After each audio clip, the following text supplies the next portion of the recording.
Edward Campbell scoffed when the nun said she wanted to personally examine his son's room. Sister Elizabeth clutched her cross with determination and entered the space. What she found hidden in the blanket froze the laughter on his face forever. Sister Elizabeth Turner adjusted her simple habit as the mansion's electronic gate opened before her. At 35, she had dedicated the last 15 years of her life to caring for the sick and needy, developing a special reputation for her ability to bring comfort where others failed. Her religious order was known for taking on the most difficult cases, those whom doctors had already given up on curing. As she walked down the marble driveway leading to the main entrance of the Campbell residence, she felt the weight of the responsibility before her. The call had come in the early hours of the morning, a desperate voice pleading for her immediate presence. Edward Campbell awaited her at the entrance, a 52-year-old man whose business success was legendary in the state. Owner of one of the largest construction companies in the state, he was accustomed to solving any problem with his influence and financial resources. However, when his eyes met those of the nun, Sister Elizabeth could see something money couldn't buy, the genuine desperation of a father watching his son wither away, unable to do anything to stop it. Edward wore an expensive suit, but his appearance was disheveled, his hair messy, and his eyes red from crying. He said that the country's best specialists had already examined Ryan, that costly tests had been performed at renowned international private clinics, but nothing seemed to work. Edward's wife, Helen Campbell, appeared beside her husband with an even more devastated look. She explained that Ryan had started showing the first symptoms 4 months ago, initially just a strange fatigue that doctors attributed to the stress of university studies. However, the condition had rapidly evolved into something much more serious. The young man experienced very high fevers that came and went without explanation, dramatic weight loss even while eating normally, intense body pains that didn't respond to powerful painkillers, and a weakness that prevented him from performing basic daily activities. Helen recounted that there were nights when Ryan, delirious with fever, calling out for people who weren't there, as if he were in a completely different world. Sister Elizabeth listened to every word carefully, asking specific questions about when the symptoms appeared, if there was any pattern to the worsening moments, and especially about the environment where Ryan spent most of his time. Her experience caring for patients in similar situations had taught her that sometimes the answers were not in medical tests, but in details overlooked by professionals focused only on traditional science. Edward showed impatience with these questions, saying she was wasting time with superstitions when she should be praying for his son. He claimed he had already brought priests, pastors, and even some alternative healers recommended by friends, but nothing had resulted in significant improvement. Helen led Sister Elizabeth through the mansion's luxurious corridors, past valuable artworks and imported furniture that drastically contrasted with the atmosphere of sadness that hung over the house. The staff moved silently, with worried expressions, as if everyone knew something terrible was happening to their employer's son. The nun noticed a tense climate among the family members too, averted glances and interrupted conversations when she approached, as if there were secrets that shouldn't be shared with a stranger. On the way to Ryan's room, Helen mentioned that besides her and Edward, only Edward's younger brother, Michael Campbell, regularly visited the house to check on his nephew's health, demonstrating a concern that deeply moved her. Ryan's room occupied the entire east wing of the mansion, a spacious area with huge windows that should have offered a magnificent view of the gardens, but which now remained closed with heavy curtains.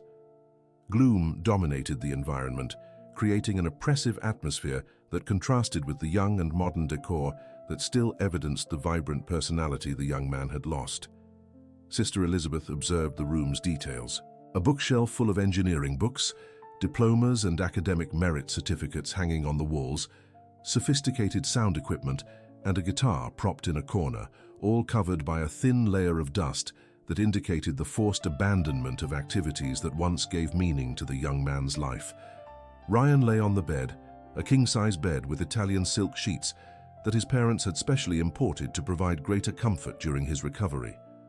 At 22, he should have been at the peak of his vitality, in his final year of civil engineering and preparing to gradually take over the family business.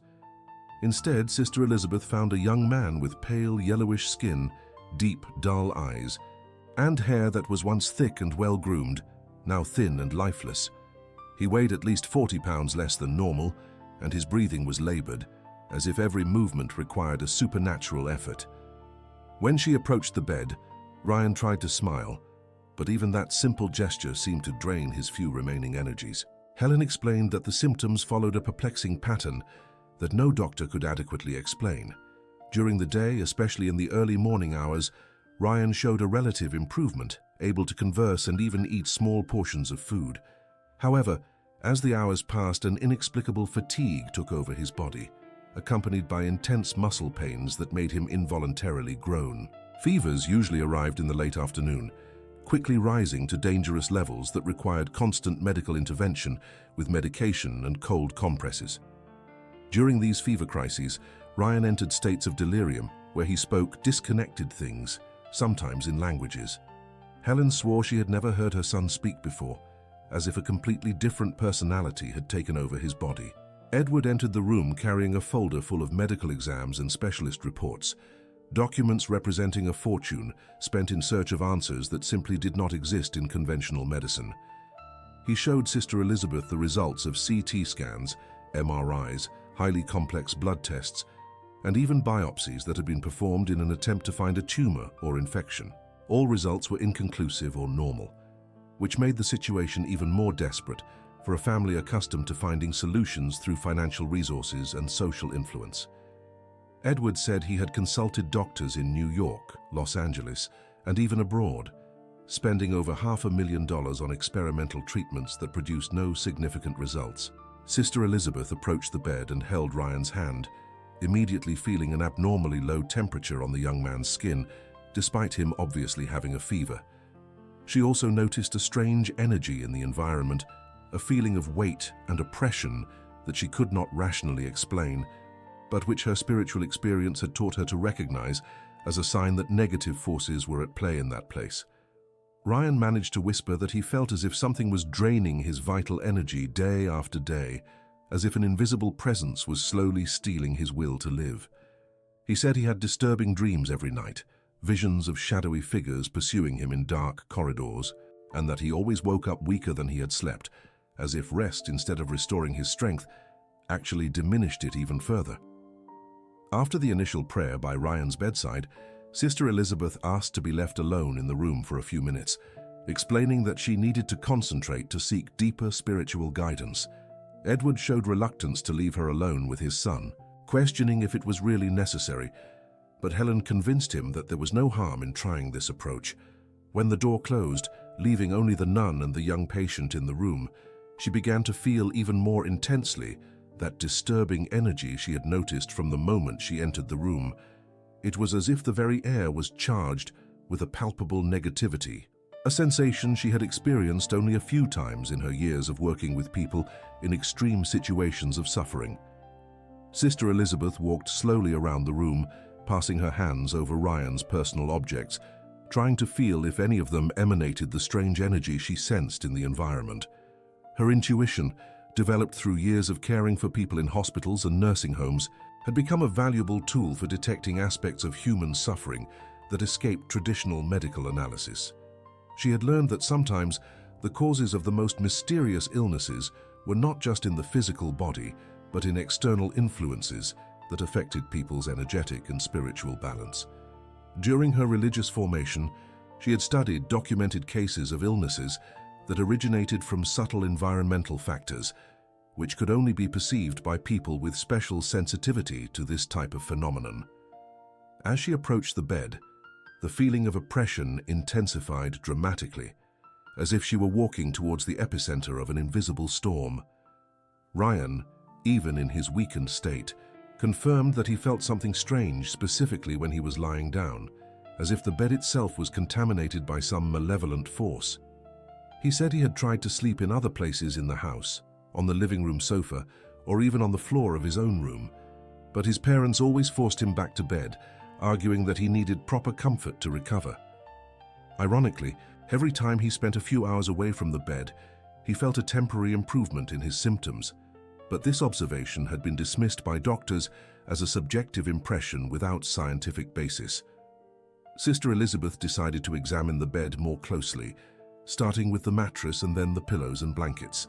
She moved her hands slowly over each item, concentrating on detecting any anomalous vibration that might indicate the presence of something that shouldn't be there. During her experience in hospitals, she had witnessed cases where personal objects carried negative energies that affected patients' healing processes and had learned simple but effective techniques to identify these disturbing elements. When her hands passed over the main blanket, the one that was in direct contact with Ryan's body most of the day and night, she felt a strange vibration, as if something solid and small was hidden between the layers of the fabric. The sensation was subtle, but unmistakable to someone with her experience. Sister Elizabeth began to palpate the blanket more meticulously, trying to locate exactly where the object she had detected was. The blanket was made of high-quality merino wool, thick and soft, with an inner lining that made it difficult to perceive small objects that might be hidden inside. She explained to Ryan what she was doing, and the young man showed renewed hope, as if someone was finally taking seriously his feelings that something was fundamentally wrong with his resting environment. During years of inexplicable suffering, this was the first time someone had investigated aspects that doctors had considered irrelevant, and this brought Ryan a sense of validation he had not experienced in a long time. With precise and methodical movements, Sister Elizabeth located the exact area where she felt the presence of the strange object, approximately at the height of Ryan's chest, when he was lying down. She asked the young man for permission to examine the blanket more closely, explaining that she would need to temporarily undo the seams to check what was inside. Ryan, even in his debilitated state, showed equal parts anxiety and hope, immediately agreeing to the procedure. Sister Elizabeth used a small pair of scissors she always carried with her for cutting threads in her charity work, making a small, careful cut in the side seam of the blanket, where it would be easiest to repair later without leaving visible marks. As soon as she opened the first layer of fabric, she could see that there was a small artificial cavity created between the lining and the outer fabric, a space that clearly was not part of the original design of the piece. Someone had deliberately created this hiding place, sewing the fabric back almost imperceptibly to conceal something inside the blanket. Sister Elizabeth inserted 2 fingers into the opening and immediately felt a small, cold metallic object with an irregular shape that she could not identify by touch. With extreme care, she removed the object and brought it into the dim light filtering through the closed curtains. What she saw left her deeply disturbed. It was a small piece of corroded metal, approximately the size of a coin, but with an irregular surface covered by a greenish substance that seemed to be continuously detaching in microscopic particles. The object emanated an unpleasant metallic odor that became more noticeable when held close to the face, and Sister Elizabeth was careful not to breathe directly on it. Her experience working in hospitals had taught her to recognize potentially dangerous substances, and this clearly was not something that should be in close contact with a person, especially not during hours of sleep, when the immune system was more vulnerable.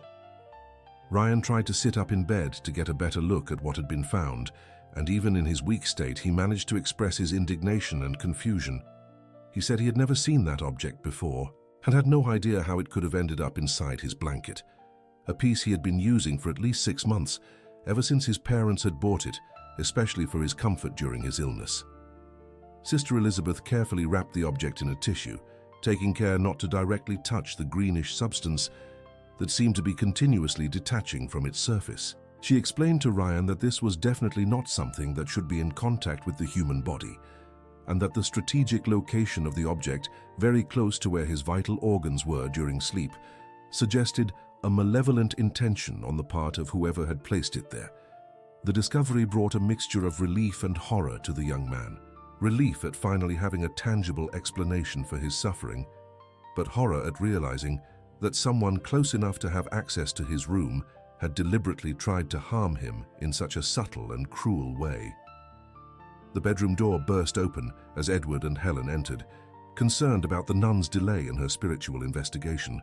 They found Sister Elizabeth holding the object wrapped in the tissue, and Ryan trying to explain in a rush what had been discovered.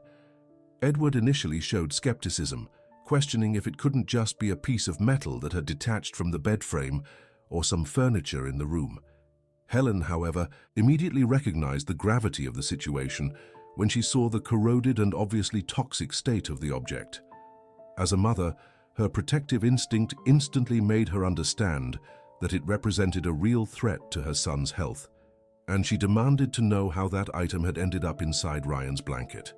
The discovery completely transformed the dynamic of the situation. What was once treated as a mysterious illness now revealed itself as a possible deliberate poisoning, meaning that someone within the family's inner circle or trusted staff was systematically and premeditatedly trying to harm Ryan. Edward took the object from Sister Elizabeth's hands with an expression of disbelief that quickly turned to fury when he realized that it truly represented a real threat to his son's life. As a businessman accustomed to dealing with complex problems, he immediately began making calls to specialized laboratories that could analyze the object's composition and determine exactly what type of substance was being released. Helen, in turn, went into shock upon realizing that for months she had allowed her son to sleep in direct contact with something that was literally poisoning him slowly and systematically. She began to cry inconsolably, blaming herself for not having investigated more deeply when Ryan mentioned that he felt worse specifically when he was in bed. Ryan, though debilitated, managed to articulate a question that was on everyone's mind. Who could have placed that object in his blanket, and why? The family began to mentally review all the people who had regular access to the room, including household staff, healthcare professionals who came for home care, and family members who frequently visited the house. Edward said he had always been very meticulous in hiring employees, demanding detailed references and background checks, precisely to protect his family and valuable assets. Helen added that only very close people had access to Ryan's room, especially after he became ill, as she herself had restricted visits to prevent him from being exposed to opportunistic infections that could worsen his condition. Sister Elizabeth suggested they should keep the discovery a secret temporarily until they could identify who was responsible for placing the object. She explained that if the culprit knew their poisoning attempt had been discovered, they might try to flee or even escalate their attacks to more direct and dangerous methods. Edward agreed with the strategy, but insisted that first they needed to ensure Ryan was immediately removed from any additional risk, transferring him to a different room and replacing all his bedding and personal items with completely new ones that could be checked item by item. Helen suggested they should also install discreet security cameras in all rooms of the house, especially in Ryan's new room, to catch any attempt to repeat the poisoning. Over the next few hours, while practical arrangements were made to ensure Ryan's safety, the family began to analyze patterns of visits and access to the house in recent months. Edward compiled a detailed list of all people who had been in the mansion since Ryan's symptoms began, including dates, times, and reasons for visits. Helen contributed information about the employees, specifically about behavioral changes or suspicious attitudes she might have noticed, but not given importance to at the time. They discovered some interesting coincidences. Periods of worsening symptoms in Ryan frequently coincided with specific visits, especially those of Edward's brother, Michael Campbell, who had shown excessive concern for his nephew's health and always insisted on personally checking how Ryan was feeling. Michael was Edward's only brother, 5 years younger, who had always lived in the shadow of his older brother's business success. He worked in the family company in a secondary position, but had always shown resentment for not having inherited the same leadership ability and business acumen that characterized Edward. In recent years, especially after Ryan showed interest in following his father's footsteps in engineering and business administration, Michael had begun to make subtle comments about how unfair it would be for the entire family inheritance to be concentrated only in Edward's line of succession. Helen recalled that Michael always asked specific details about Ryan's medical treatments and had offered several times to stay alone with his nephew during visits, claiming he wanted to give Edward and Helen some privacy to rest from the exhausting routine of care. The following morning, Edward decided to implement a careful plan to find out if his suspicions about Michael were founded or if they were being unfair to someone who had always shown genuine affection for the family. He called his brother, inviting him to lunch at the mansion, mentioning that Ryan had shown significant improvement overnight and that they would like to share this good news with him. Michael accepted the invitation with apparent enthusiasm saying he was happy to know that there was finally hope for his nephew's recovery. During the phone conversation, Edward noticed that his brother asked several specific questions about which room Ryan was occupying now, and if he was still using the same blankets and bedding, claiming he wanted to bring a special gift for the young man. Michael Campbell arrived at the mansion precisely at the scheduled time, carrying a bouquet of expensive flowers and a basket of imported fruits he said he had bought especially for Ryan.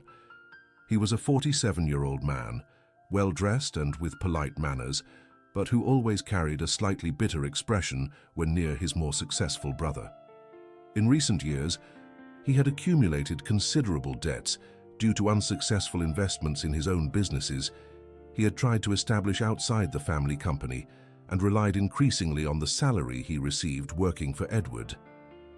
Sister Elizabeth, who had remained at the mansion at the family's request, discreetly observed Michael's behavior during his visit, paying special attention to his reactions when the subject of Ryan's improvement was mentioned.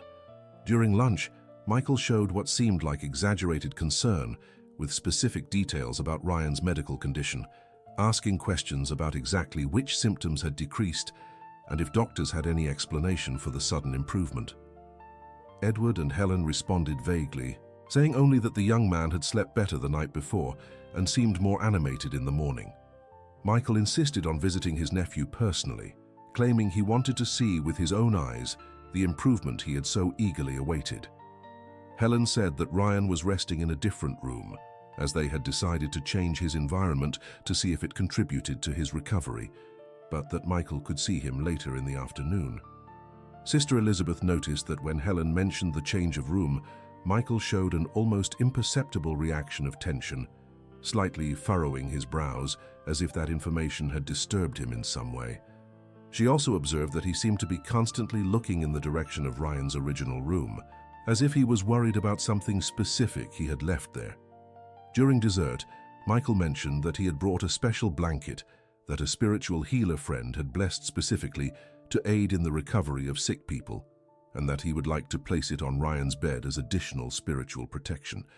Helen and Edward exchanged significant glances, as this offer confirmed their suspicions that Michael had a specific interest in introducing objects into his nephew's resting environment. In the late afternoon, as Michael prepared to leave, Edward suggested they go together to Ryan's original room to retrieve some personal items the young man had requested. Michael agreed to accompany his brother, but his body language showed increasing nervousness. When they entered the room, Edward pretended to look for a specific book while discreetly observing his brother's actions. Michael went directly to the bed and began to examine the blankets with quick, anxious movements, clearly looking for something specific that should have been there. When he realized that the original blankets had been removed and replaced with completely different ones, his expression changed dramatically to a mixture of panic and confusion. Edward decided it was time to confront his brother directly. He said that he had discovered that someone had placed a toxic object in Ryan's blanket, and that this object was likely responsible for all the suffering his son had endured in recent months. Michael tried to feign surprise and indignation, asking how anyone could do something so cruel to an innocent person.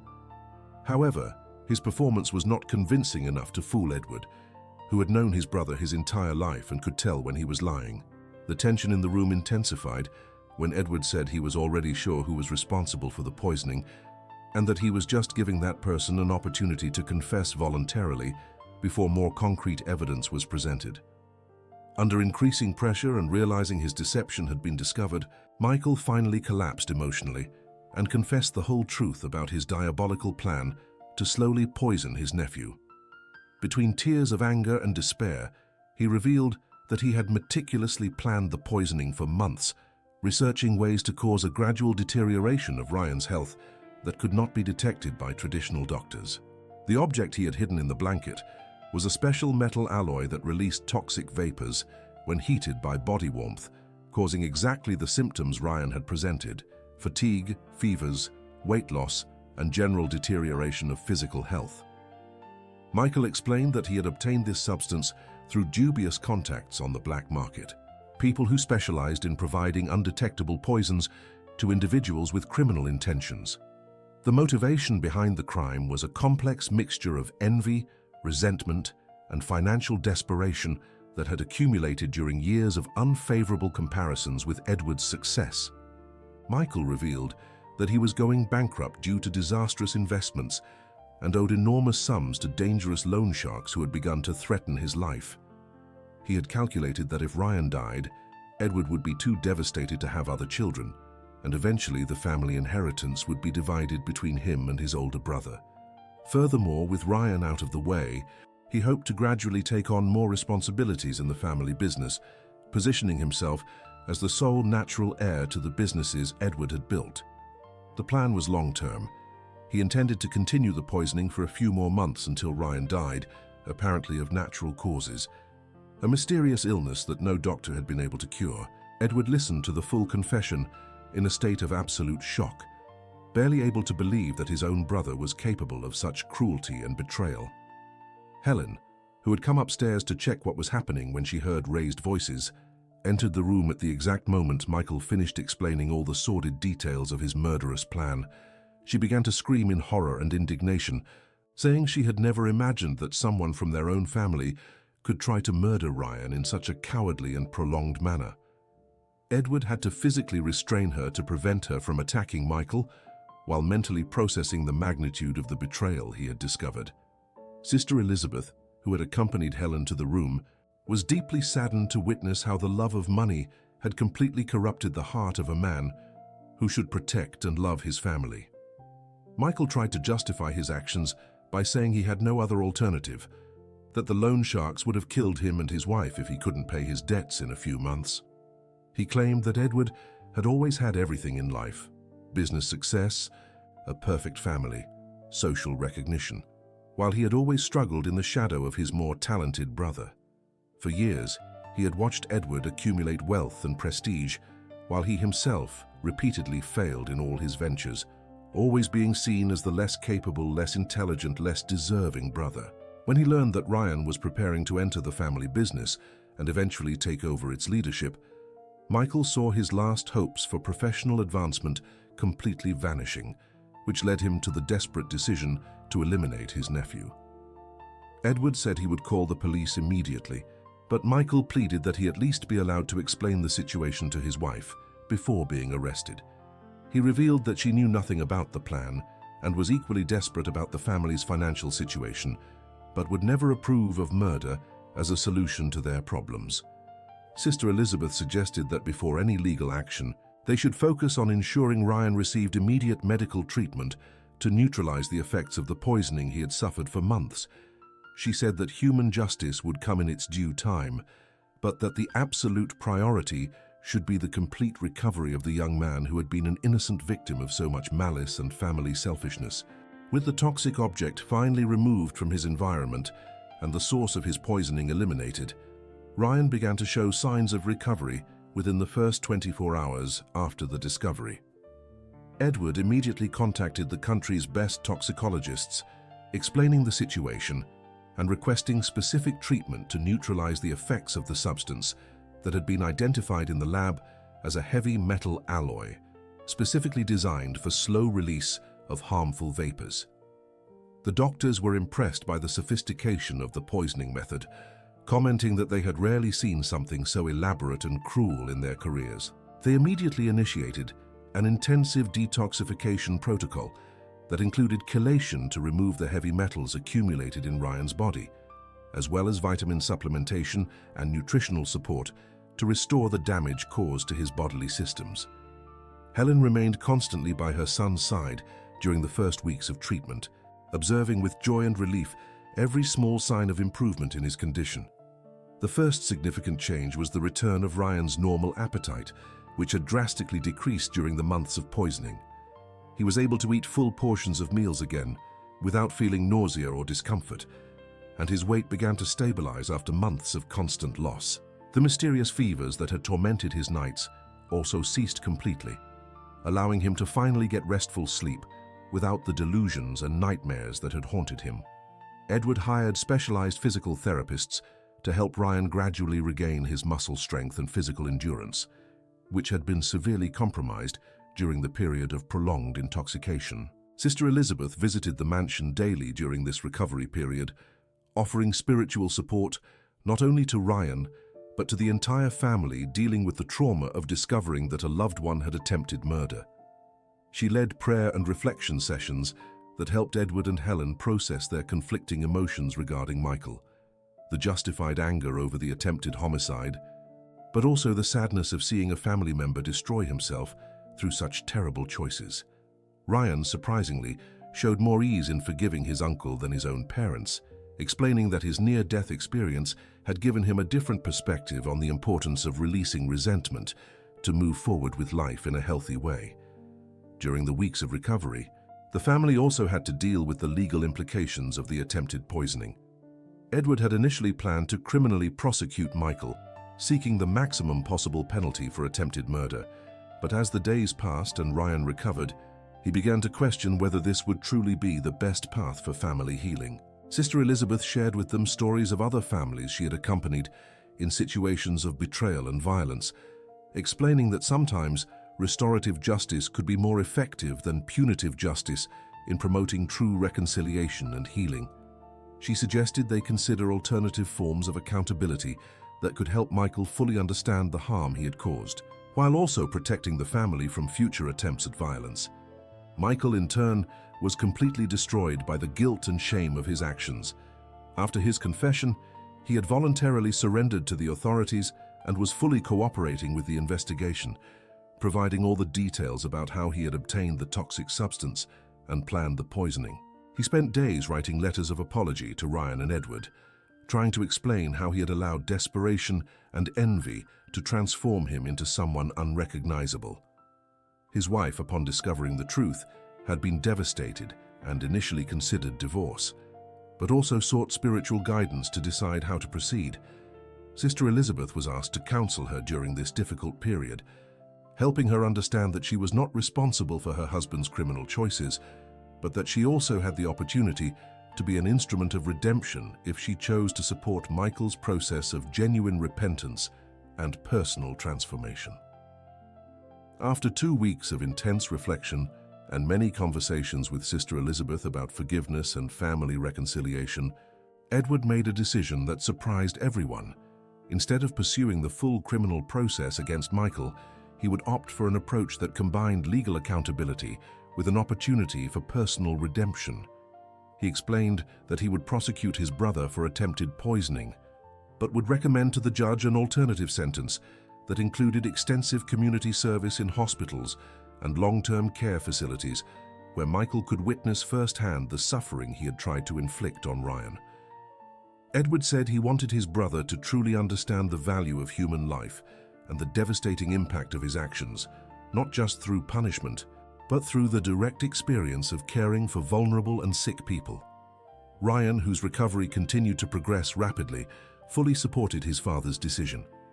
During an emotional conversation with the entire family, including Sister Elizabeth, he said that he had learned during his months of suffering that holding grudges and desiring revenge only perpetuated the cycle of pain and destruction. He expressed that he wanted to use his experience as an opportunity for spiritual and emotional growth, transforming the trauma he lived into wisdom that could help other people in similar situations. Ryan announced that he intended to dedicate part of his future life to charity work and supporting families facing inexplicable medical crises, especially those who did not have the financial resources to seek specialized treatments as he had. Helen initially resisted the idea of forgiving Michael, arguing that he had put her son's life at risk for months and deserved the maximum punishment provided by law. However, as she saw Ryan recovering and demonstrating impressive emotional maturity regarding forgiveness, she began to question whether her thirst for revenge was truly serving the best interests of the family. Sister Elizabeth patiently worked with Helen during several spiritual counseling sessions, helping her understand that forgiving did not mean minimizing the seriousness of the crime committed, but rather freeing her own soul from the bitterness that could consume her if she allowed hatred to dominate her heart. Gradually, Helen began to accept that the true victory over Michael would be to demonstrate that family love was stronger than his attempts to destroy it through envy and greed. Michael, when he learned of Edward's proposal, was deeply moved and even more aware of the magnitude of his betrayal. He said he did not deserve the mercy being offered, but that he would accept any condition the family imposed as part of his redemption process. During a family meeting supervised by legal authorities and with Sister Elizabeth present, Michael formally asked forgiveness from each family member, explaining in detail how he had allowed his personal weaknesses to lead him to betray them so terribly. He committed to spending the rest of his life trying to compensate for the harm he had caused, not only through obligatory community service, but through a genuine personal transformation that would make him worthy again of family trust. The forgiveness ceremony took place in the chapel, where Sister Elizabeth usually conducted her religious services, a neutral environment that allowed everyone to focus on the spiritual aspects of reconciliation instead of the conflicting emotions that still existed. During the ceremony, each family member had the opportunity to express their feelings and establish conditions for the gradual rebuilding of family relationships. Edward established that Michael would have to work honestly to pay his debts instead of seeking criminal solutions, and that he would never again have unsupervised access to any family member until he proved through consistent actions that he had truly changed. Helen demanded that he seek professional psychological therapy to deal with his problems of envy and resentment, as well as regularly participate in support groups for people with financial problems. Ryan, demonstrating surprising wisdom for his age, only asked that Michael promise to use his experience to help other people facing similar temptations, becoming an example of how it is possible to choose the path of redemption even after committing serious mistakes. 6 months after the discovery of the poisoning, Ryan had fully recovered from all the effects of prolonged intoxication and was stronger and healthier than he had ever been in his life. He resumed his engineering studies with renewed enthusiasm, but now also dedicated several hours a week to volunteering in public hospitals, offering emotional support to patients facing mysterious illnesses similar to what he had experienced. His personal experience with inexplicable suffering had made him especially sensitive to the needs of people who felt abandoned by the traditional medical system, and he developed a visitation program that combined practical support with spiritual guidance. Edward was deeply proud to see how his son had transformed his traumatic experience into a positive force that benefited hundreds of other people going through similar difficulties. Helen channeled her energy, previously focused on constant worry about Ryan's health, into establishing a charitable foundation dedicated to funding medical investigations for rare diseases and inexplicable cases. She worked in partnership with Sister Elizabeth to identify families who needed financial support to seek specialized treatments not covered by the public health system. The foundation also offered psychological and spiritual support to family members facing the anguish of seeing loved ones suffer without a clear diagnosis, providing the kind of support network she wished she had had during the most difficult months of Ryan's illness. Helen discovered that helping other people in similar situations not only gave renewed purpose to her life, but also helped her fully process her own trauma related to her son's near loss. Edward implemented significant changes in the family business structure, establishing rigorous protocols for financial transparency and psychological support for all family members involved in the business. He hired specialized consultants in family business dynamics to ensure that problems of envy and resentment, like those that had led Michael to crime, were identified and resolved before they could cause irreparable damage. Additionally, he created an emergency fund within the company specifically designed to help family members facing financial difficulties, eliminating the desperate pressure that could lead someone to make criminal decisions. Edward learned that business success, without attention to the emotional needs of the family, could create dangerous conditions that threatened everything he had worked to build. Michael religiously fulfilled all the conditions established by the family and the judicial system, working daily in hospices and hospitals where he cared for terminally ill patients and abandoned individuals. This experience completely transformed his perspective on the value of human life and the importance of true family relationships. He discovered that he had a natural talent for providing comfort to people in suffering, and gradually developed a sense of purpose he had never experienced during his years focused only on financial success and social recognition. After 2 years of consistent community service and intensive therapy, Michael began to gradually rebuild relationships with family members, always under supervision and with complete transparency about his thoughts and feelings. He would never again be completely accepted as before, but he had earned the right to be present at family gatherings and participate in a limited way in everyone's lives. Sister Elizabeth continued to visit the family regularly, no longer as an emergency caregiver, but as a spiritual friend who helped them navigate the ongoing complexities of forgiveness and reconciliation. She used the Campbell family story as a powerful example in her lectures on resolving family conflicts and the importance of spiritual intuition in identifying problems that escape rational analysis. Her work gained national recognition, and she was invited to train other healthcare professionals on how to incorporate spiritual sensitivity into their medical care. The experience with Ryan confirmed her belief that sometimes the solutions to the most complex problems of human life require a combination of practical wisdom, scientific knowledge, and deep spiritual guidance. 2 years after that morning when Sister Elizabeth discovered the object hidden in the blanket, Ryan graduated with top honors in engineering and was accepted into a master's program in humanitarian health. Edward expanded his businesses to include building free medical centers in underserved communities. Helen became a national reference in supporting families with rare diseases. Michael completed his personal transformation and today runs a rehabilitation center for people with gambling addiction and debt issues. The family gathers monthly for dinner, always with a place reserved for Sister Elizabeth, who remains a spiritual advisor and dear friend. Ryan often says that the toxic object, ironically, brought his family the greatest gift they could receive: the chance to discover that true love is stronger than envy, that forgiveness is more powerful than revenge, and that sometimes God uses the darkest situations to reveal the light that exists in the human heart.